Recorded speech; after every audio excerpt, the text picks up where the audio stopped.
Okay, good morning, everyone. Thank you for joining us for this webinar where we're going to talk about preparing for the annual compliance check next fall. I believe all of you should know Katie Chalice at this point. She is the one who is taking the point on this compliance check.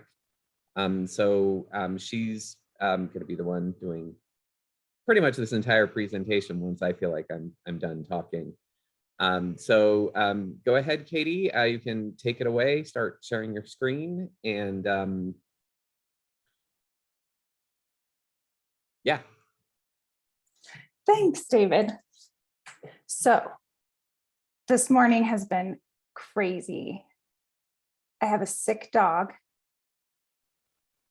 and he's been very sick since early this morning. So I'm like, if I seem a little frazzled, that's why. But I think we're going to have a good webinar, even though this is perhaps the driest topic you've ever attended a webinar on. So if it's not like fascinating to you, I won't take offense. This will be recorded too. So if you want, you can come back and listen to it on YouTube and play it back on 2x speed or whatever. Now, John is going to be monitoring the chat for us. So I've asked him to just interrupt me if anyone asks questions. So ask questions throughout. That's the main benefit of having an audience right now, although most people will be watching the recording later. So please don't hold back to ask your questions. And actually, I'm going to grab the link to this and throw it in the chat. And then John, if you want, you can maybe just paste that out every now and then. Here's another one that people will need, the instructions document that we'll refer to a bunch. All right, so here we go. Okay, oh, and I should mention too that some of this will be a little redundant from the session I did at the spring training, but hopefully not too much. So for the most part, it's kind of new and more detailed. All right, I just wanted to remind you of some of the resources that we have available to you. Throughout this slideshow, there you'll see sometimes like a little arrow symbol that says resources. And so there are specific resources that we'll refer to throughout the slideshow. But these are the ones I'm going to show you right now are kind of like the home base of resources. So the main one is our data manager course.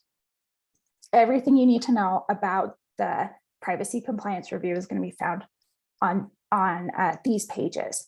The way you can get there is either going directly to this link, usbe.instructure, blah, blah, blah, or you can also find it, it's like a little bit, I don't know, kind of tucked in there.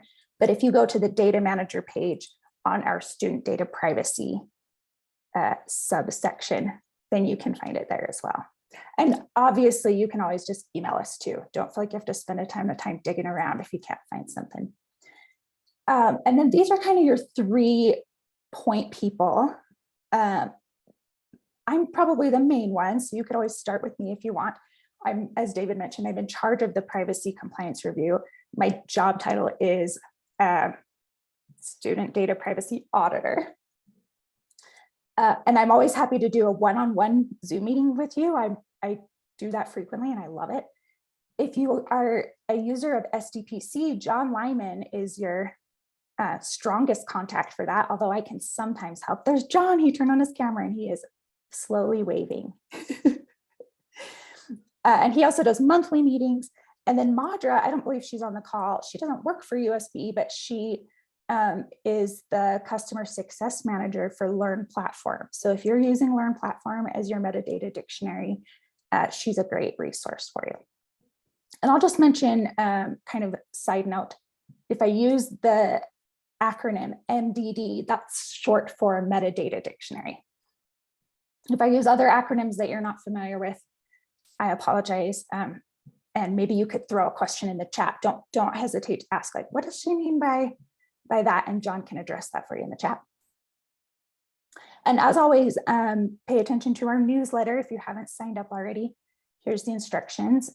And John will be pasting a new link to this slideshow periodically throughout the webinar so you can access these instructions again if you need to. All right, so let's dive in. So our goal today is to talk about the privacy compliance review for this upcoming school year, the 2022-2023 year. These are the requirements for this year. And these, if you've been a data manager in the past, these will likely look familiar to you with the exception of two of them. So we need your contact information, the annual notice of FERPA rights, which contains a little sub notice of forwarding records, These are the requirements that the list is almost exactly the same as last year with a couple exceptions. One of those exceptions is that the information security officer contact info has not been collected within the past few years, as far as I know. And we did once ask some questions of information security officers about cybersecurity practices. That was a few years ago, but these are essentially new. I would consider these two requirements to be new. The metadata dictionary requirement is kind of the same, but sort of like expanded from last year, I guess. Don't be terrified of that. It's not as bad as that might sound. And there are actually a few things that were on the required list last year that are no longer on here, those being the biometric collection information notice, which applies to basically no one because from what we understand, we didn't hear back from any LEAs that are collecting biometric information on students. And also last year, we asked you to, if you wanted to submit your PPRA / Utah FERPA notice and policy. And I'll give you a little bit of information near the end about why we're not requiring that yet this year and so on. All right, so these are the requirements. Who's going to be involved this year? Typically, it's been just the LEA's data manager, but this year, your information security officer will be involved as well. If you are usually in a charter school is where I've seen this most often. Sometimes charter schools, when I speak with them, they're like, what, an information security officer? If you've had turnover in your school, you may not even know who that person is. So if you need help deciding who you would like to play that role, you can reach out to us, but those two people will be involved. And in some cases, the same person acts as both the data manager and the ISO. Okay, so this is kind of, for those of you who are planners, this is how I'd like you to kind of think about this. Throughout the year, there will be 4 surveys that will go into inboxes. 2 of them will be filled out by the data manager, the other 2 by the information security officer. And 3 of them are going to be, 2 of them are extremely easy. 1 of them is easy, and 1 of them is the one that's going to take more work. So we're going to walk through these 4 surveys right now. Oh, by the way, when you see stuff that's in blue, that typically means we're talking about the data manager. And when it's in red or pink, that's typically talking about the information security officer. All right, so here's our list of requirements again. You'll notice this first requirement is addressed by the data manager contact information survey. The second requirement is addressed by the ISO contact info survey. Third requirement by the cybersecurity framework survey, and all the others are addressed in the privacy compliance survey. So let's break this down a little bit more. The data manager contact info survey, again, addresses that top requirement. This is going to be submitted by all data managers in your LEA. So most LEAs just have 1 data manager, that's all you have to have. But we do have several who have designated multiple. And so anyone who we have on our list as a data manager will receive a link to this survey, and they should all fill it out. It's going to come into your inbox in September, and you'll receive an email that has a link to the survey. The survey is just going to ask you, it's going to be very easy. You just say, yeah, I'm still the data manager, or tell us, if you're not, tell us who is. And then we want you to confirm your contact information. We'll have some of those fields pre-filled, so you can just say, yes, this is right, or no, I want to make a change. And then there's some optional questions about your role. For example, last year, one of our questions, optional questions we asked is, would you be willing to provide us feedback if we need it? And there was like, oh yes, I am willing to participate in a focus group or whatever. So there will be questions like that and other stuff like that, but those are all optional. And the due date for this is, there isn't really one. So just when you get a chance, just fill it out, preferably before October. All right, so our next survey is almost exactly the same, except this time it's for information security officers. So all information security officers, I'm not aware of anyone who has more than one designated, but it's possible. And it'll also come in September through a link to the survey. What will be asked, you're going to confirm your role, etc. And then the due date is also a non-due date, but sooner is better than later. And just to reiterate, this survey has not been sent in the past. So your information security officer, if it's not you, will be like, what? So you might want to reach out to them and say, hey, you're going to get a survey and you really should fill it out. Please don't ignore it. All right. And the third survey is the Cybersecurity Framework Survey. This is the one that is not super easy, but should be pretty easy if you have some IT background. So Utah law asks says that all LEAs are required to implement a cybersecurity framework. So a cybersecurity framework is sort of like a industry created list of best practices to keep your network and devices safe. The most common one that we see LEAs use is the CIS framework. So basically this survey is going to kind of get at that, like where are you at in this process of implementing a framework like that. This one will be, if you have more than one information security officer, this survey will be filled out only by the primary ISO. The survey link will come through an email, this time in October. Probably, I didn't want to commit to a certain date, but probably early October if things go well. The survey is going to ask, I think there are 11 questions, so there might be additional ones as well, but if you want to see the exact questions that we will be asking about your cybersecurity framework, you can see them here. It's the questions that are asked there's a group that has determined, of all of the cybersecurity framework recommendations, they had narrowed it down for K-12 schools. These are the ones that they felt were most critical. So those are the questions that we'll ask you there. And just so you know, it's not like you fail kind of thing. We're really just trying to get some information about what's going on so that we can provide better resources. And we're also going to work in collaboration with UETN on this. So they're also going to be a good resource for you, but we kind of want to get a feel for what's going on out there. The due date, there is a due date for this one, and the due date is November 1st. Any questions on this? John, have you seen any questions in the chat or anything? Nope, I think we're good so far. Okay, all right. So again, this is a new survey. If your information security officer is not you, it would be awesome if you could snag them in the hallway or run to their office or whatever and say, hey, there's going to be a survey coming your way. You could even ask them to watch this portion of the webinar or something like that, because they may not, this is new to them and may not be something that they're expecting. One thing to keep in mind, again, this is largely for charter schools. A lot of charter schools don't have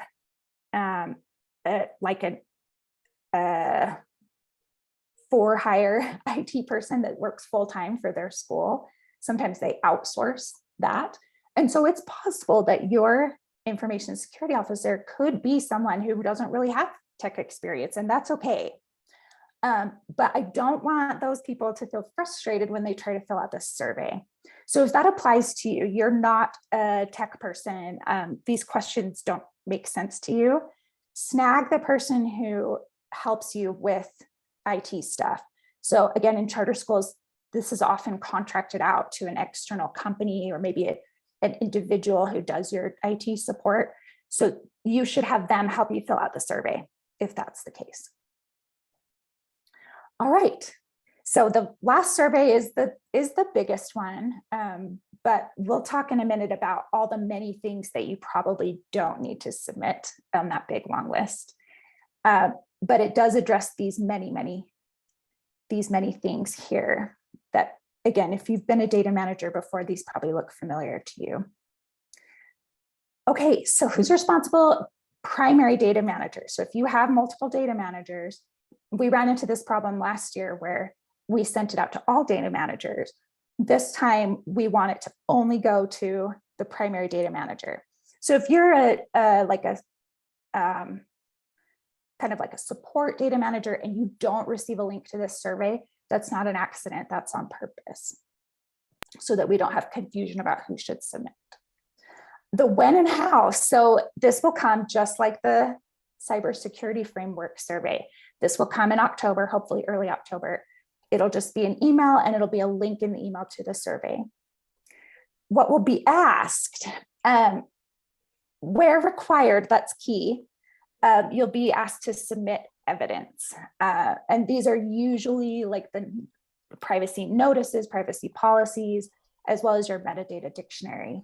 And then there are some optional survey questions that we always like to ask to get more information about how things are going and how we can better support you. There is a due date for this. It's the same as the other survey. It's November 1st. So if you've done this in the past, you might remember October 1st was the survey or the due date. And that was tricky for a lot of folks because that's also a big reporting date for other information like enrollment information that has to go to USB. So hopefully this will be better for you to have an extra month to submit. All right. So in summary, again, for those of you who like lists or kind of have things planned out, there are 2 surveys that will be due or that will be sent out in September. Let's see, John, you might have your mic. I'm going to mute you. Oh, but you weren't even the one. Ah, thank you. Okay.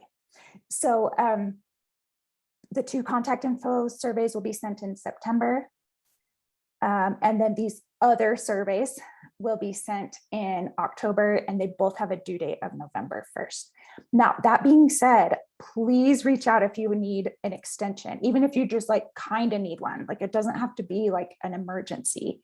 If you just need a little more time, that's fine. Just send me an email and we can work it out. That's not a big deal, and we do it all the time. All right, so here's a tip for you.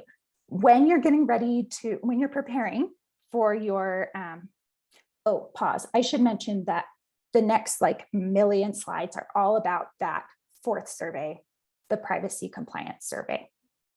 So that's what we're talking about here. As you prepare to kind of collect up what you need for that survey and when you can fill it out in October, one of the best things you can do is find your privacy compliance report. So it'll look something like this. This is like the 2nd page, I think, or I don't know, something later. And it was sent, we have it saved in Google Drive, and we sent a link to it to data managers. And the reason this is important is because some of the documents that we reviewed, if you got a pass, then you don't need to submit them this year. So most of you are going to need to submit actually probably nothing. And some of you will need to I should pause and say nothing except your metadata dictionary. And some of you might need to submit one thing in addition to your metadata dictionary.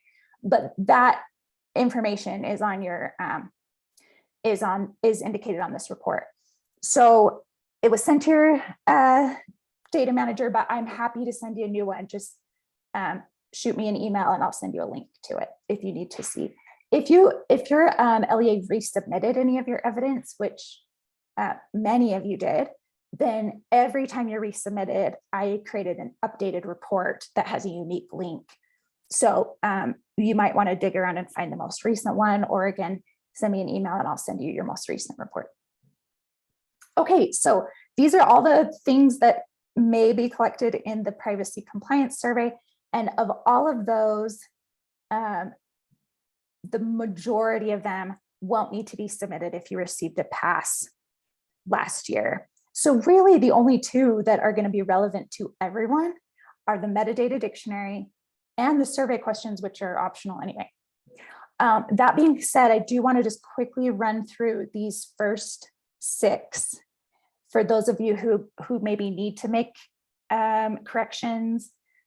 So we'll do it quickly, but we are going to run through these first 6 and just keep in mind that if you received a pass on these last year that you or an NA, not applicable, then you don't need to resubmit it this year. Okay, so the notification of rights under FERPA, that's kind of the title that you sometimes see. I'll call it the annual notice of FERPA rights. It includes a little short statement within the broader notice that's basically like, hey, we kind of reserve the right or whatever to send records to a school where a kid intends to enroll. So it allows you to transfer records to other schools without notifying the parent each time, or to send transcripts to universities where the kid is hoping to attend, that kind of thing. And if you got a pass, you don't need to resubmit it, and la da da da da. The directory information notice, this one, a lot of people got feedback on this one last year, recommending that you make some changes. Either it either didn't include a notice about military recruiters and institutions of higher education, or it included a notice that didn't really mention the institutions of higher education. That's actually not like Utah law doesn't say, wow, you're gonna to have this. But we checked for that because it's best practice. So many of you fixed that, had that marked as incomplete, and you repaired that. And if that's not the case for you and you didn't repair it yet, it's an easy fix. On the other hand, it's an optional fix, the military recruiters one. The directory information notice in general is not optional. That's mandated in Utah law and federal law. So if you have any questions on that, just let me know. But there are, of all of the different things in this talk, in these 6, that's probably the one that has the most people who are still at an incomplete. Okay, so again, that little military recruiters thing is a statement within your directory information and within your directory information notice typically, and you don't need to resubmit if you got a pass or NA last year.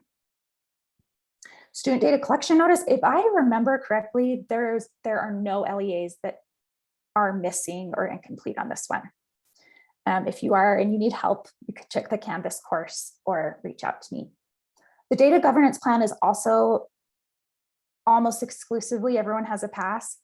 There was a change in the law about expunging records that happened years ago, and some LEAs have been kind of slow to update that in their data governance plan. So that's the one place where that might be missing, but that is a very small number of LEAs. All right, and so now let's get into the metadata dictionary. This is the big one. This is the only one, if you received a pass on everything we just talked about, this is the only thing you are required to submit this year. So I'm going to repeat that just to reiterate. If you received a pass on everything we just talked about, those 6 things we just talked about, then the only thing you are required to submit this year is the metadata dictionary. You'll also have the opportunity to answer survey questions, which we would love, but you're not required. Okay, so I'm going to open up this resource. We had a metadata dictionary instructions document last year, and it was okay, I guess, but the new one is way better. So it's the same link. So if you ever referred to the old one, you will find it at the same location. But I'm just gonna pull it up here and I'll throw the link in the chat again. It's extremely long, but a lot of it is long because it's screenshots. And a lot of it is, one of the reasons it's lengthy is because it has like 6 appendices, I think. Okay, so I just pasted a link to this in the chat. Again, it looks gnarly, but I think it's actually pretty good. So here's what I wanted to point out about the updated document. This first part is just blah, whatever. But what I want you to notice is that when you get to the instructions, Sometimes there are these little call outs here. So these are largely based on stuff that I have noticed as I reviewed your MDDs this last year. So these can be helpful for you. And then one of the things that I love most about this new version is check it out. There are in most sections these platform specific instructions. In other words, if I say, oh, do X, then I'm going to give you some instructions that are specific to the 3 most common platforms. So you can say, oh, Katie told me to add a justification. Well, I'm going to come down here and see how to do that in SDPC. Or, oh, I use Learn Platform, so I'm going to come down here and see how to do that in Learn Platform. So I'm hoping that this will be useful to you. I think it will be.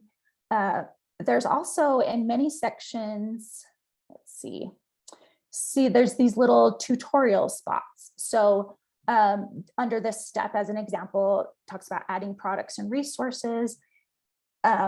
Within the Learn Platform instructions, I've linked a couple tutorials that can help you accomplish that. So hopefully this will be much better for you. And then another thing that we really like about this is there are some examples of how other LEAs are doing things. For example,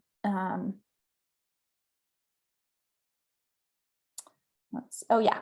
Okay, so here's an example of an example. So this section is addressing adding your list of data elements and definitions. And I've got some examples for you here, including Tooele District and Renaissance Academy, so that you can kind of see how other folks are doing it. So I hope that that will be useful as well. If you have any questions about that, just let me know. But we're actually going to walk through relatively quickly, I think, the steps that are actually in the document. So in some cases, you'll be like, oh, Katie, this is like the exact same information from the document. And that is true. So you're welcome to follow along in the instructions document if you want to. We're going to go step by step, starting with step 1. Okay, here we go. I'd also like to acknowledge that most of you have already selected a platform. However, it's pretty common that a lot of LEAs are deciding to switch to a different platform. So some of the steps might seem kind of silly, knowing that almost all LEAs have a metadata dictionary at this point, but they exist in case someone's starting fresh or in case you need to go back and kind of reevaluate some of those previous steps. So what I found is that the 2 most common platforms that folks are using are SDPC, that's the number 1, and a close second is the Google Sheet template. And there were very few originally that were using Learn Platform as their official MDD. But that's been kind of changing. So I've seen there's like a shift. A lot of folks who are using SDPC are starting to use Learn Platform. I wanted to mention a resource.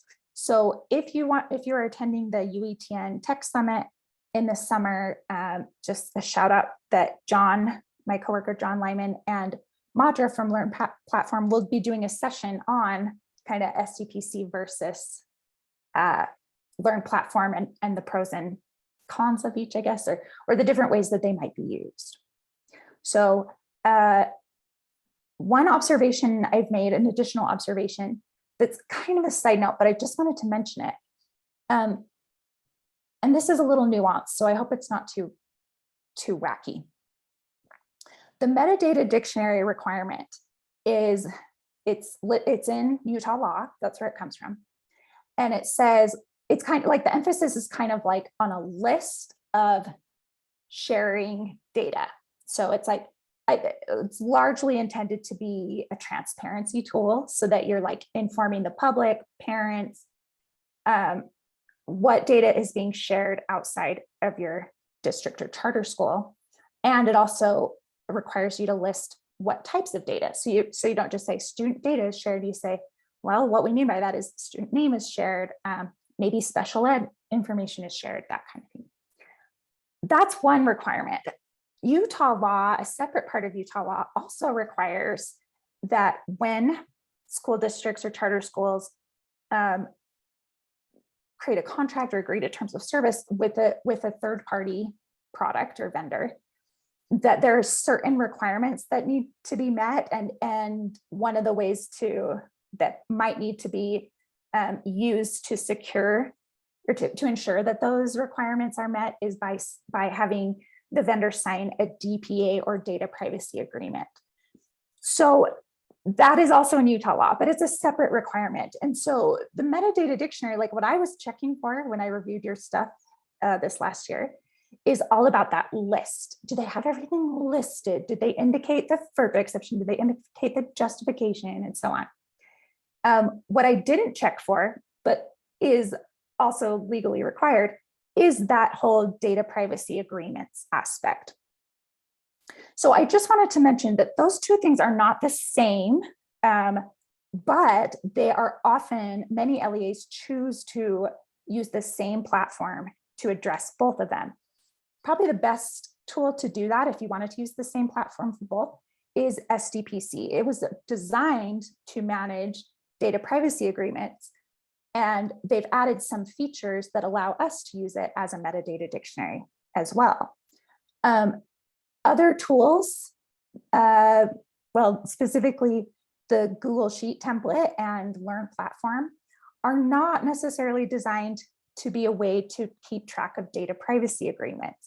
And so one thing that you might want to consider if you're exploring moving in an expanded direction or a new direction regarding your platform, is you could consider using one tool, probably SDPC, for managing your data privacy agreements or DPAs, and potentially another tool for managing that kind of transparency communication piece. And this is not a pressure, like I'm not telling you this to say we want you to do this. I'm telling you this because I have the privilege of knowing this information from my role, that a lot of LEAs are starting to go the route of using SDPC for managing their DPAs and using Learn platform to communicate to parents and especially employees in a kind of clear and pleasing interface. So that is not a suggestion necessarily, or certainly not a request or a requirement, but I just wanted to make you aware of that's kind of a trend that we see among some LEAs. All right, so once you've chosen your platform, you'll need to get training. You'll work with John if you want to use SDPC, Madra if you want to use Learn platform, and I can help you with the Google Sheet template, but there's also, I newly created an instructions tab on the template that gives very detailed information about how to fill it out, and especially good information about how to save it. So if you want to save it as a PDF or an Excel spreadsheet, there's really specific information on there about how to accomplish that. The next thing, and this is pretty big because it's very different from last year.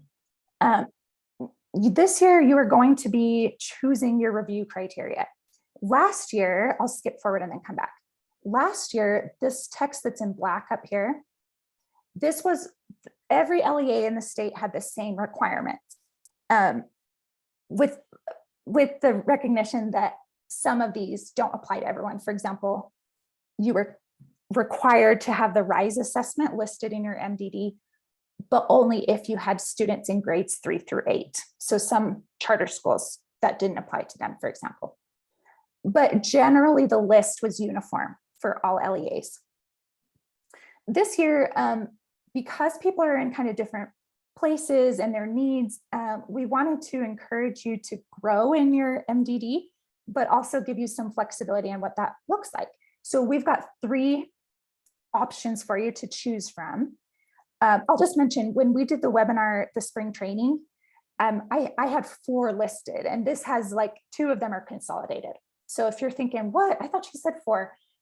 You're right, I did say 4, but now there's actually just 3. And then what you'll do is when you fill out, or when the primary data manager fills out that privacy compliance survey, they will indicate in the survey which option they want me to use as I review your MDD. Again, feel free to throw questions in the chat if you have any. So this is option 1, and we'll just kind of walk through this briefly. So I will be checking to make sure you have your stuff from last year. And then in addition, so to kind of expand that for this year, I've given you a list of state provided products that you should include in your MDD. So this is a good fit for folks who want who are kind of like, Katie, give me a checklist, like tell me what to put in there. If that's you, then this is a good option for you. Also, this is also a good option for folks who may not consider some of these products if they're not listed in like usage data from Learn Platform, for example. So, well, I was going to give you an example, but I will not. So let me pull up this state provided products list. It's an appendix in that giant metadata dictionary instructions document. I hope everyone is still conscious and not passing out from boredom. Okay, so we've created this list. This is not exhaustive, but this is many of the products. This is a list of many of the products that USBE provides. It doesn't include stuff that UETN provides, and it doesn't include stuff that the STEM Action Center provides. So the term state provided isn't necessarily super accurate, I guess. But you can see there's things like the Apple assessment, elevation education, which only applies to LEAs that are participating in that. I believe there's 4 softwares that schools can choose from if they want to participate in the early intervention software program. That's the early learning literacy stuff. The schools had the option to choose from 4 different programs, and all 4 of those are on here: Imagine Learning, iReady, Lexia, and Waterford. So this is an example of what you would be dealing with. Now you'll notice I think there are 15, 1, 2, 3, 4, 7. Yeah, so there's 15. You're only required to have 10 in order to meet this requirement. So some of you, like if you're in a charter school that's only K through 6, for example, some of these will naturally not be a fit for your MDD, because your kids aren't going to be taking the CTE precision exams, for example. And you are not going to have students that are taking the ACT. And so some of these will naturally be whittled down depending on the grade levels of your school, and also just like what tools are used in your school.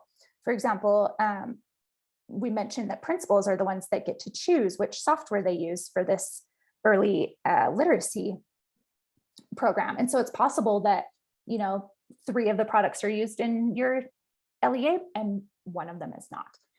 So there's going to be some variation from LEA to LEA on what is included, but this is kind of your basic list.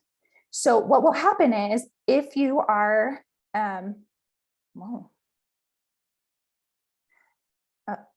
what is happening? Is this weird on your end or just me? Okay, here we are, sorry. So if you are interested in option 1, then you can list in your MDD, you can list all of those 15 that apply if you want, but you don't have to. You can limit it to 10 if you want. So like if more than 10 apply to your LEA, which in many districts, I believe will be the case, you're welcome to list all of them that apply, but if you really want to, you can just cut it down to 10. And then you'll tell me when you fill out that privacy compliance survey, you'll tell me, hey, Katie, these are the ones that we included, check for these. All right, the resources available to you here are appendices E and F. E is the stuff from last year, and F is that state provided products list that we just talked about. So this is option 1. This is one choice for your MDD stuff this year. If you have questions, throw them in the chat and John can interrupt me and ask those questions. Option 2 is more open-ended. So in this option, you're just going to add beyond last year's requirements, which are listed in black up here. You're going to add any 10 additional products that you want. Many of you have already met this requirement. And we've created 2 lists for you that you can refer to. You don't have to, your 10 additional products don't have to come from these lists, but they might be useful to you as you try to kind of like, collect your inventory and you're trying to grow your MDD library. you could start with these lists to help you to help trigger your memory of what kind of stuff you might want to consider. One of the lists is that state provided products list that we just looked at. So you can refer to that if you want to. And then we also have a list that is commonly used products in Utah. This is Appendix G, I think, in this document. So this is an interesting list. I pulled this data from Learn Platform for LEAs across the state that were actively collecting data. So that doesn't apply to everyone by any means. But I do think it's probably somewhat representative of many of the product uses across the state. And I also took out a bunch of the products that are commonly used that don't collect PII, like dictionary.com, for example, is highly used but doesn't collect PII. And this also excludes state provided stuff that was very high usage, but that's on the other list. So I took it out. So this isn't, I mean, I don't want you to like say, whoa, this is the list of top used products in the state. That's not the case, but it is many of the top used products. I also wanted to make clear that this is by no means like our endorsed list of products, not at all. This is literally just usage data. So it's very possible that your LEA will say, no, I don't want, well, here's a good example. Flipgrid is on here. And if I'm remembering right, Flipgrid is still not willing to sign DPAs. So just know that just because it's on here doesn't necessarily mean that the company is willing to sign a DPA. It doesn't necessarily mean that it's like a tool that you'd want to use in your LEA, but it is a high usage product. That's what you can take away from this. One thing that I wanted to point out here, and we'll get to this a little bit later, is, I won't point it out yet. So here's this list. It's, I don't know, 70 or so probably products. So you could refer to this list when you're trying to flesh out your MDD to have at least 10 products beyond, what the heck? It's like zoomed in for me. I don't know if it is for you as well. When you're trying to get your 10 products beyond last year's requirements. So that's option 2. And I'll just state again, use those 2 lists if you want, but your 10 extra products don't have to be on either of those lists. All of those are just resources for you, and they're up to you if you want to use them. Oh, I should mention too, because many of you will, probably most will have more than 10 additional beyond last year's requirements. What we'll do is in the data privacy or the privacy compliance survey, I'll ask you to indicate which ones you want me to check. So that way you can say, oh, Katie, these are the ones, these are the 10 that we have totally ready to go. They have the justification entered, they have the purpose entered, et cetera. You'll tell me which 10 you want me to check. And option 3 is, this is a good fit for folks who have maybe a mature MDD and just kind of want some help staying on top of things. So this would look something like, so you basically just say, Katie, I want you to do option 3. And then I go in and I choose 10 products at random in your metadata dictionary. And I'm checking for, does it have a purpose? Does it have a justification? Does it have a FERPA exception? Are all of those things clear and correct?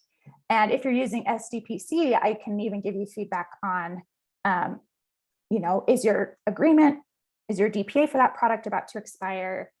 Did you select the correct agreement type? Sometimes people choose the wrong agreement type when they're adding a product or a resource to their library. So this is a good resource if you feel like you're kind of on top of things and you just want me to help make sure that you are on top of things. So that's option 3. So again, in the survey, you'll just indicate to me which of those you want me to use to review your MDD. Questions, throw them in the chat because I'd love to answer them. All right, just a couple points here when it comes to adding a product or resource. There's one issue that I've experienced anyway, when I'm searching for a product, is sometimes what I call it is not what it's called in Learn Platform or what it's called in SDPC, or very common, I'm looking for a certain product and there's like multiple variations of that product listed. And so to address this, one of the things that I did is I took in those appendices we just looked at, I took the product name as we refer to it. And then I made a column that said, what's it called in SDPC? What's the name of that resource? And a column that indicates what it's called in Learn Platform. So here's an example. So you can see ABC, which, by the way, I was in ed tech for a long time and I did not understand that it was ABC. Like, I just didn't understand why it was ABCYA. Anyway, someone explained it to me.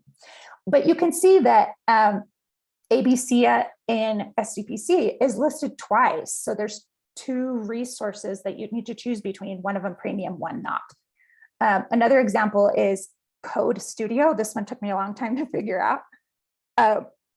In Learn Platform, it's called code.org. And there's another thing called code.org, but one of them is Studio Code and the other one is just code.org. So I've hopefully kind of helped to reduce some of that burden for you by including that information in there. It's current as of last week, but as you know, there's constantly like consolidation and renaming going on in both of those platforms. So it may change, but hopefully it'll still be helpful for you. Here's an observation that I've made. So what I did when I was checking Learn Platform MDDs is I'd open up the product. So let's say someone had Canvas. I'd open up Canvas and Canvas has a pre-built product description that Learn Platform has entered. Every product in there has that. And in some cases, it's a pretty good description of like reading the product description tells you what the thing is and what it does. But in many cases, it's not a good description. Like as Canvas, for example, it says something like enroll in a course worldwide or something like that, which is like, does not convey to a parent or even a teacher like what Canvas does. And so in those cases, I marked the purpose as incomplete. If the stated product description kind of described it, then I said, oh, well, even though you LEA did not manually enter in a purpose, I'm cool with it. So I just wanted to mention that you will probably, if you're using Learn Platform, you'll want to read that product description, decide if you think it's sufficient. And if it's not, you'll want to add your own. There's some instructions on how to do that in the instructions document.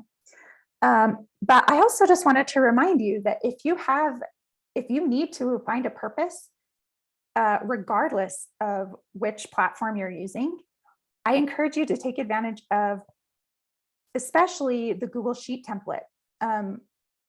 I've created, in many cases, I wrote it, so hopefully it's not crappy, but I think they're usually pretty good.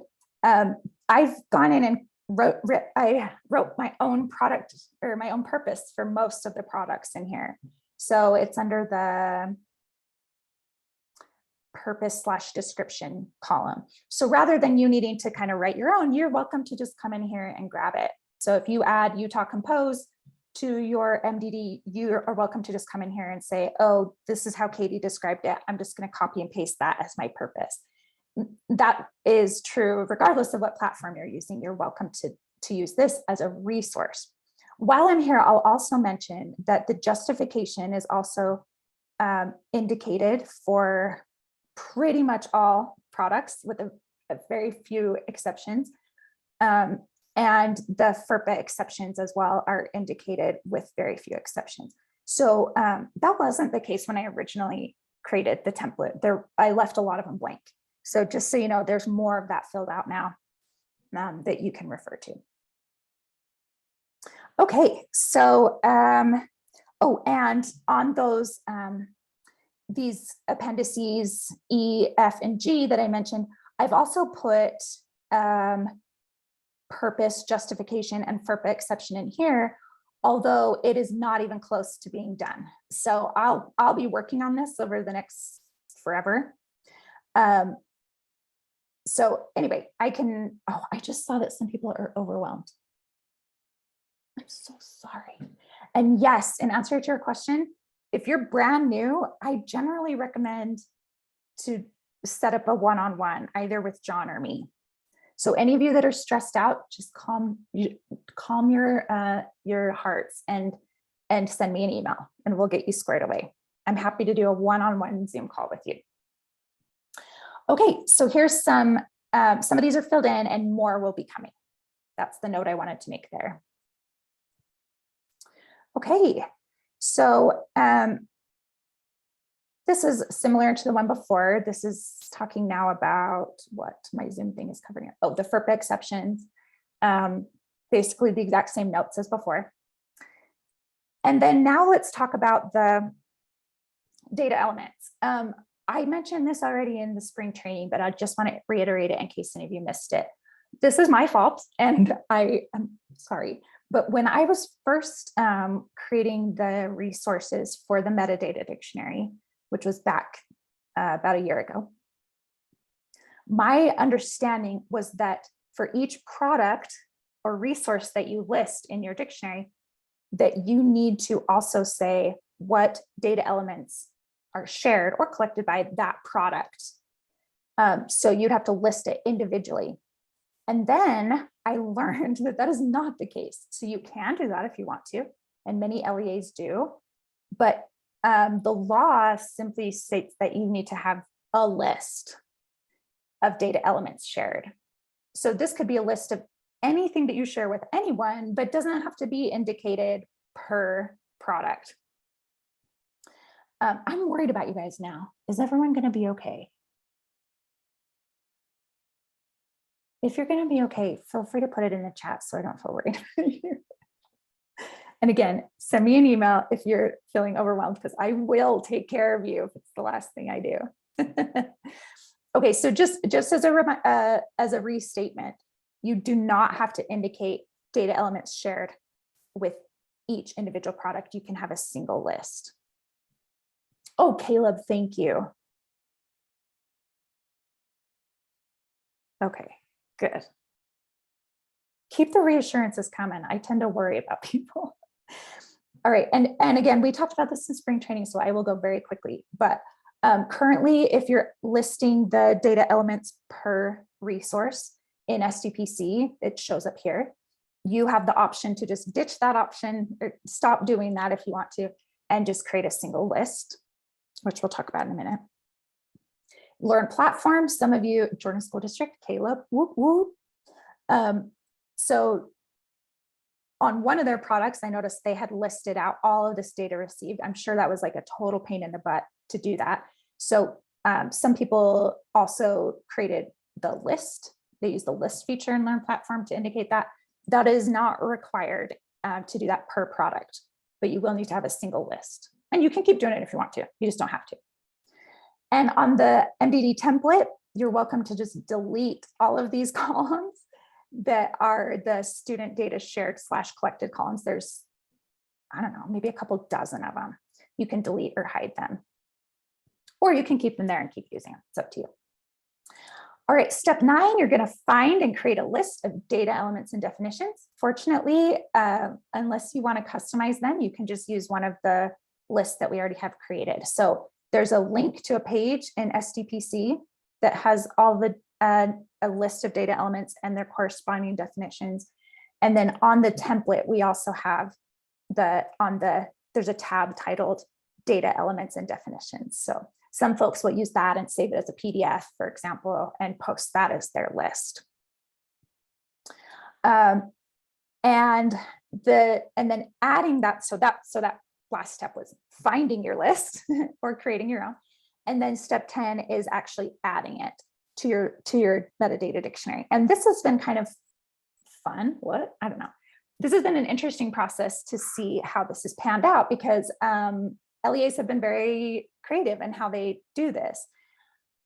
And I'll just mention too that there's a lot of LEAs that this is like the main thing holding them back.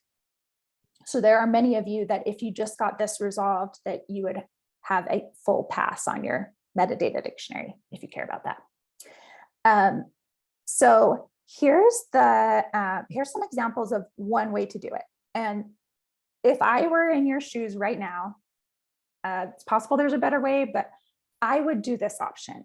So basically, you're going to take your list of data elements and definitions, either the link to STPC or your own list, whatever, and you throw a link to that in your listing. So if you use STPC, you can add some text to the top of your customized resource listing page, and you can put the link in there. There's John has even made a tutorial for that, and that tutorial is linked in the instructions document. In Learn Platform, there's also a way to add custom text to your public product library page. And shout out to Thane St. Clair at Tooele District. I asked him to go in and do this for me so I could take a screenshot as an example, and he did. So he put the link to the definition, data elements and definitions in their product description. Right now, you can't make it linkable, like you can't make it a hyperlink, but this will suffice if it's just there in plain text. Also, we've got some model language for you in the instructions document and in the tutorial that John made. All right, this was a creative way to do it that I've only seen Weber do this. I haven't noticed it on other pages, but Weber actually put, so if this were their webpage and I scrolled up, it would be like, hey, this is a thing. And, you know, we are doing this, collecting data, whatever. And then they have a link to their Learn Platform library. But then if you scroll down on the page, right on their webpage, so the text on their webpage has their list of data elements and definitions. So they don't link out to anything separate. They just have it posted on their webpage. That's definitely an option for you. This was something I was recommending to folks for a while until I learned about the other options, but you can just post 2 links on your website. So the place where you post your metadata dictionary, just add a second link on your website that goes to your list of data elements and definitions. So here's some examples of LEAs that have done that. And the fourth option is if you're using the Google Sheet template as your metadata dictionary, you don't need to list or post something separately because there's already a tab that has all those data elements and definitions listed. Now, that being said, it is possible to save your Google Sheet in such a way that it deletes that tab on accident. So you'll just need to make sure that you do that correctly. And the way to do that correctly is in the instructions tab.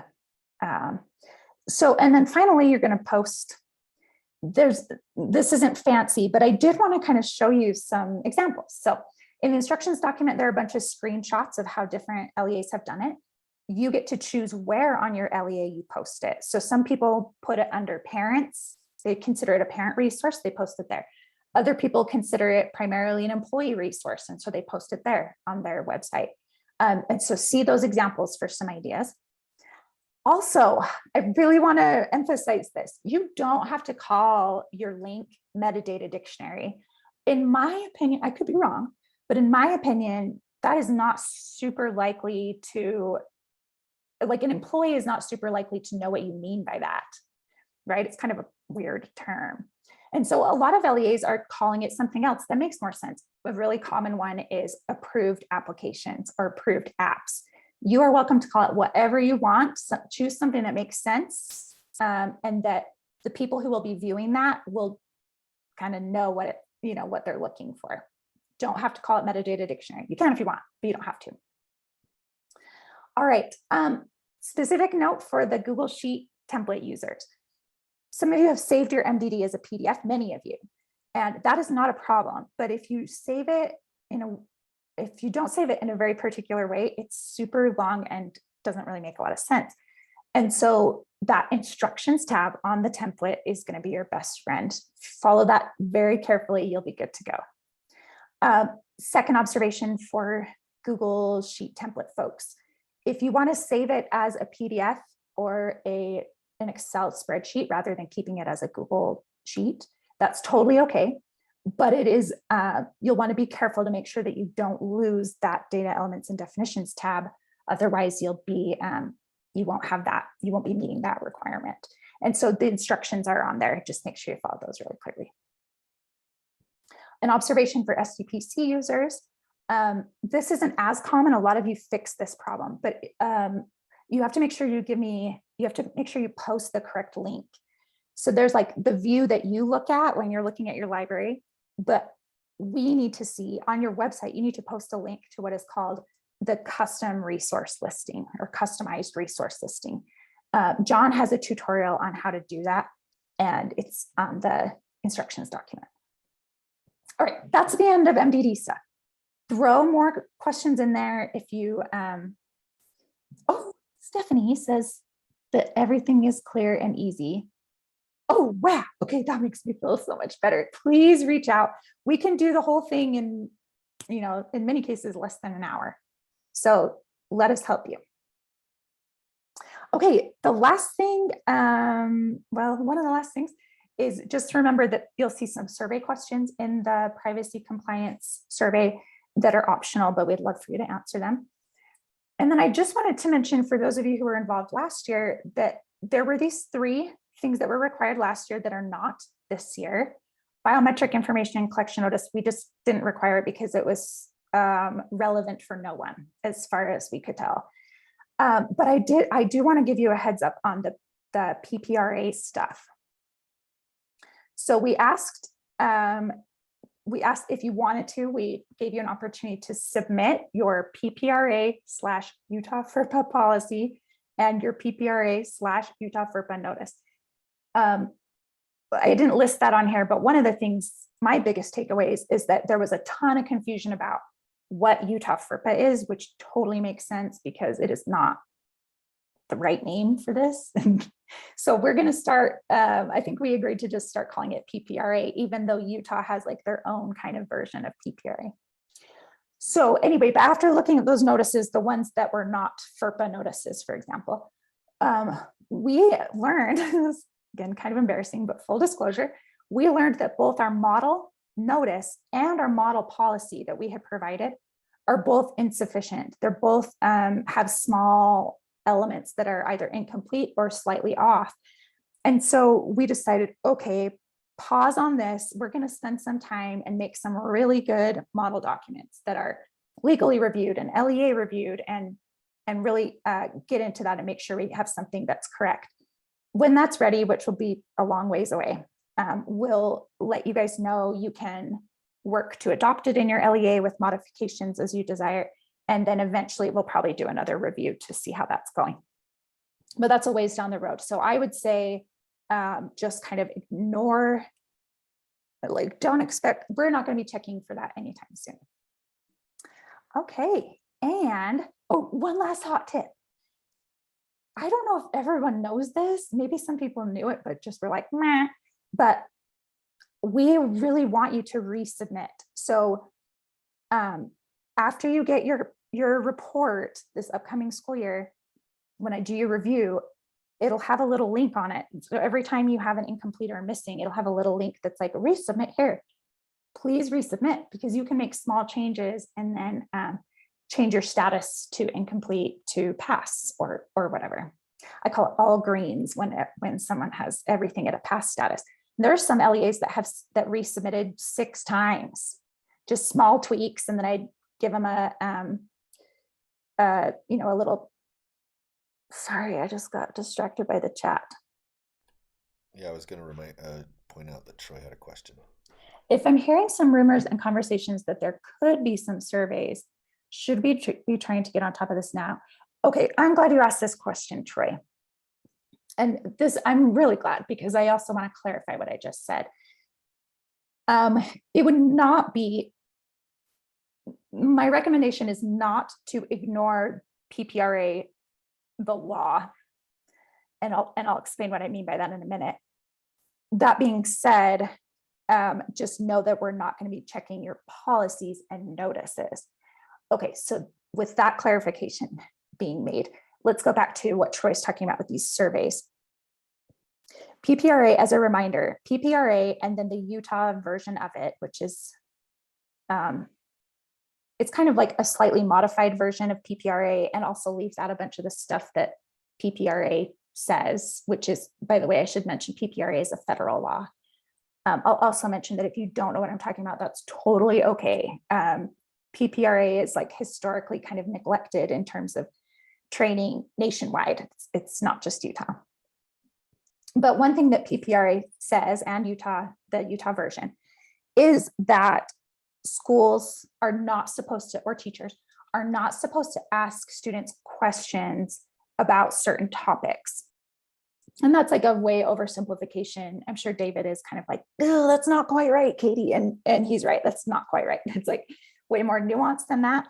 But if you, a good example is the SHARP survey. So the SHARP survey does ask questions that implicate PPRA. Some of the topics that you're not supposed to ask about, for example, are the family's income, unless we're talking about like applying for federal aid or whatnot, or, you know, free or reduced lunch. What are some of the other ones? Sexual orientation and activity, what is it? Attitudes, I think sexual attitudes is the wording. Incriminating behavior. So yeah, thanks, John. Okay, so these are kind of stuff that like most people would consider sort of like personal. And there's a law that says, Matt, you can't ask kids about that. You can't ask it about the kid, and you can't ask it about their family members. And so the survey that could be coming, that Troy is talking about, I don't know what survey that is, but yes, it would be governed by PPRA. So Troy, if that's something that you're aware of, kind of like if it's a state level thing or like a district level thing, we should talk about that because we do want to give good guidance on that. So especially if it was, you know, going to affect many LEAs. But David stays on top of like state legislation really closely, and we didn't see anything in this legislative session that suggests that there's anything new there. So I'm curious to hear if that's just something in your district or what. David, do you want to say anything else about PPRA or anything like that?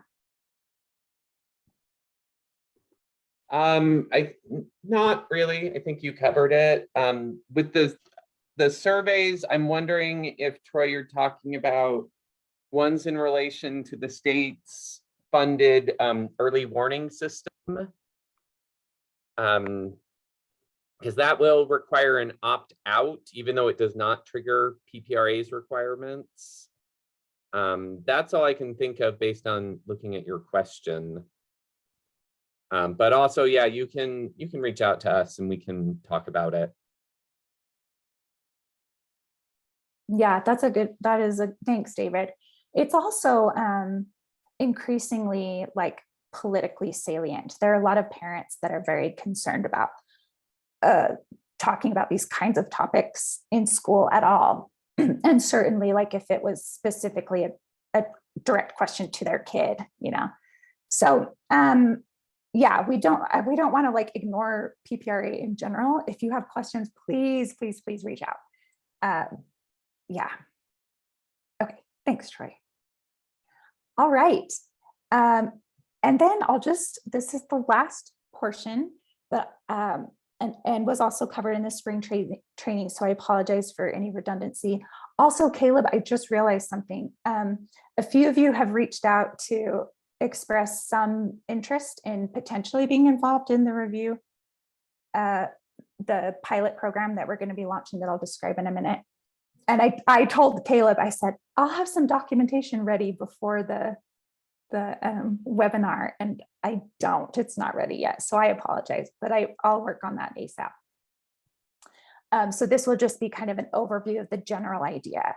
This pilot program is something that we're interested in exploring in general, where it kind of takes a step away from compliance and more into kind of best practices. And so this will involve a small number of LEAs, volunteer-based, and the LEAs that participate in this pilot program will not do the other review that we just talked about for over an hour, unless you want to, you could. But this is like a different structure, and we're piloting it obviously with just a small number of people to see how it goes. And we're calling it the personalized review. So here's just an overview. the traditional review, how we're currently doing things, has a big focus on, like we mentioned, compliance and a big focus on notices and policies, which if your districts and charter schools are anything like my district was, sometimes they're really important policies that information never trickles down to the people who actually put that in practice. So our current review also requires the same thing every year. It's not adaptive to change. And also, just a reminder that we provide that report at the end. One of the things we wanted to consider is that privacy is broader than just compliance requirements. So in the scheme of educating students, which we're all in that business, mostly indirectly, but some of us directly, there is this kind of world of privacy and security best practices. Within that, there's the stuff that the law specifically requires, but there's lots of stuff that is important that the law doesn't specifically require. And then within that, there's this tiny section of stuff that the law requires that we check for in the review. And so we would like to move from just that tiny section to get out more into that privacy and security best practices to help districts and charter schools like actually make sure they're making progress in their way they handle privacy and security. So what this would look like if you volunteer to participate in the pilot, I would, and maybe some of the others on the team, it's all just kind of largely to be determined by the volunteers, honestly. Like we'll be kind of consulting with the folks who volunteer to see what they think would be best.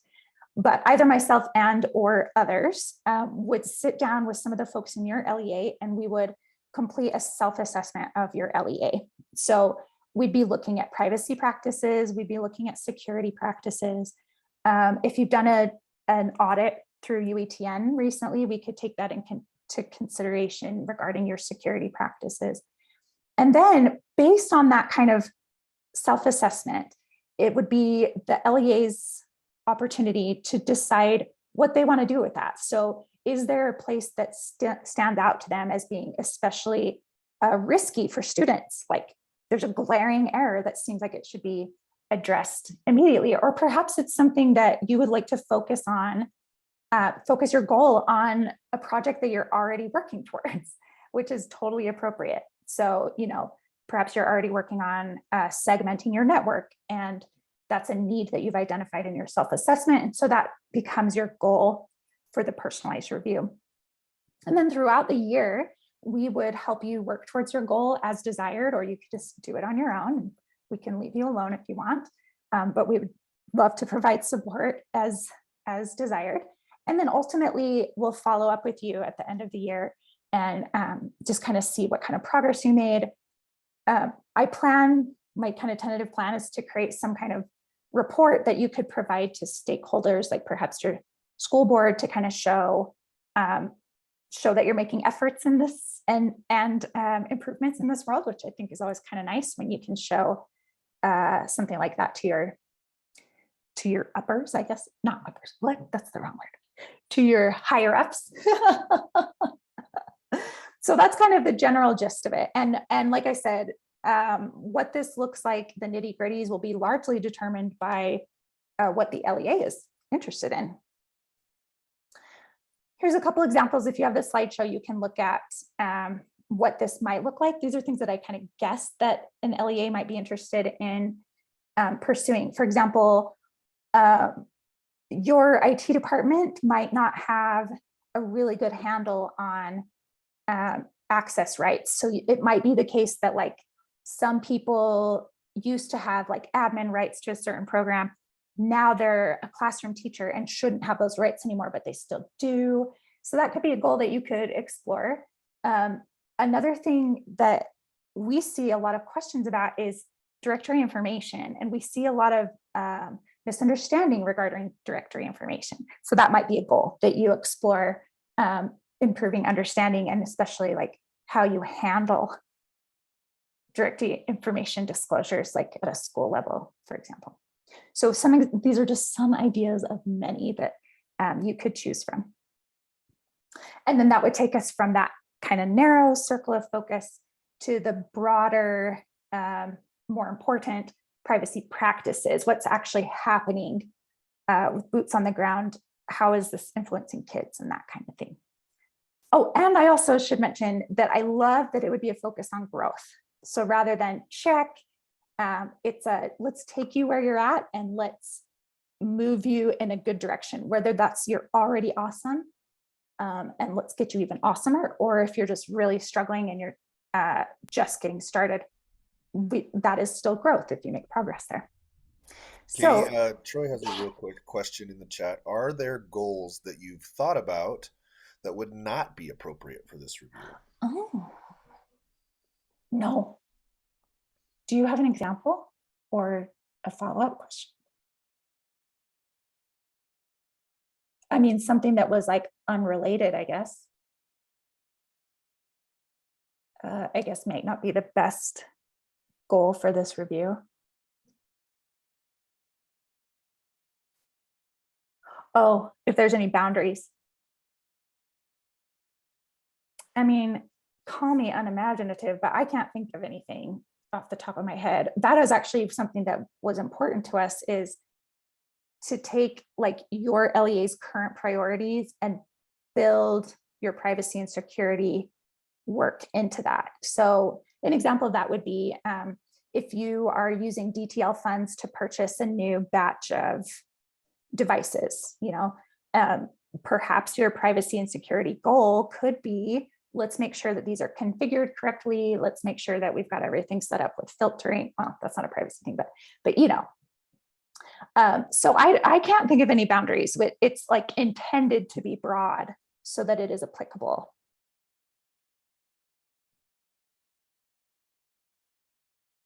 Okay, so I would love to get some volunteers. I've heard from a few folks, like I said, if you are either interested in participating, you're interested in participating, or if you just want more information before you decide, send me an email and we can talk more about it. By the way, I'll just mention, like, I imagine that one of the questions people might have is like, when would this start? And the answer is that's up to you. So I don't have a strong feeling on when this would begin, like when that self-assessment would take place. Could be over the summer, So don't feel like that needs to be a limitation, because that's all very flexible. Okay, whoa, I think that's actually it. Does anyone have any questions for me?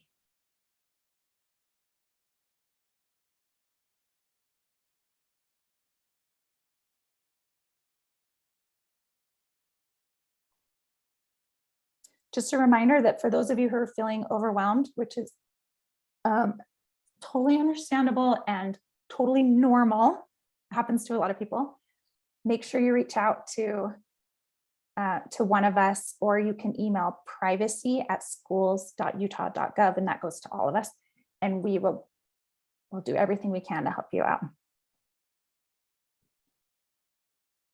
David or John, anything to add?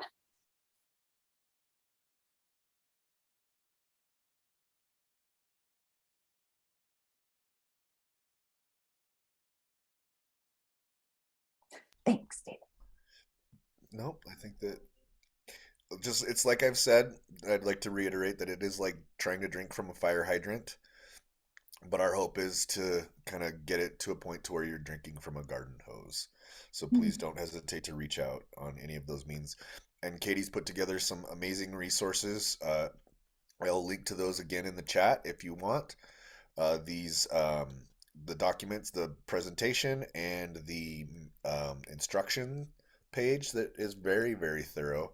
And then look for us at the UETN Tech Summit, to where Madra Cherubini, I hope I pronounced that correctly, from Learn Platform, and I will be talking about ways to use SDPC and Learn Platform to help make your metadata dictionary super comprehensive. Awesome, thanks, John.